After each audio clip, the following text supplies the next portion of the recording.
Chapter 2 New Awakening. At the same time, life had already spread to the stars. Some worlds collapsed into silence. Young energies flared up in flashes of lightning and breath. Earth's birth was no gentle lullaby. It roared into being a storm of molten fury, like a newborn crying out for its first breath. But time, the great sculptor, tempered the chaos. Colorful waters sparkled in the oceans and lakes, adding color to the landscape. Passion cooled the air, and a soft silence enveloped the planet. And in a cradle of light and shadow, new life was born. Mysterious art. The first humans were born.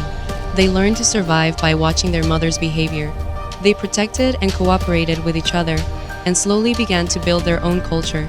In a small village surrounded by forest and sky, people grew crops, spun thread into cloth, and forged tools with stone and fire. It was not grand, but it was enough. They lived simply, bound by compassion and reverence for the land. It was a sanctuary. Time passed slowly, like a river in no hurry. That day, my parents found me lying by the lake. They hadn't given birth to me. They were guided by something and chose me. They loved me fiercely and protected me from any storm. When I started school, I was quiet, lonely, and anxious, like a shadow among the other children. They taught me how to be myself. It's okay to be who you are, they said. Their voices were anchors, their presence, a harbor. To me, they were truly my parents. Surrounded by their kindness, I began to open up.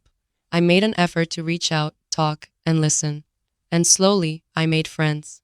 If they hadn't found me, I might have vanished into the deep darkness, like a forgotten breath blowing on an unknown wind. The people in the village were also very warm and like family. As the days passed, I felt more at ease, more real, and more alive. The vast, indifferent world had changed and become full of possibilities. And finally, threads of various colors stitched together random events, and fate began to move. I didn't know where this path would lead, but I knew one thing: the time that had once stood still within me had begun to move again. That night, after dinner, I went outside. The world was brighter than usual, and a full moon was floating in the sky. It was like an unspoken question. Who am I? No one had ever asked me that. And yet, beneath that silver gaze, it felt as though the moon itself was waiting for an answer. I whispered, "Do you know?" The moon said nothing. It only watched, serene and eternal. Where had I come from? Where was I going? Did I even need to know? I had already received love. I had a gentle peace, too. The village was enveloped in greenery and brilliance. The wind carried laughter, and the trees whispered my name. What more could I want? Wasn't this enough? Still, questions began to well up in my mind, pulled by the moon's invisible hand. They flickered, disappeared, then reappeared before my eyes. A quiet pain flickered in the moonlight. It was as if something long dormant had been resurrected. The days passed. The future, once a blur, began to take shape. And tonight, beneath the moon's watchful eye, a question returned. If no one can answer for me, must I find the truth alone? I lowered my gaze, silent. Then, her voice, "There you are. What are you doing out here?" My mother. I turned around and quickly jumped into her arms. Tears welled up in my eyes, and I couldn't hold them back. I didn't know why, but I just wanted to feel her warmth. She held me close.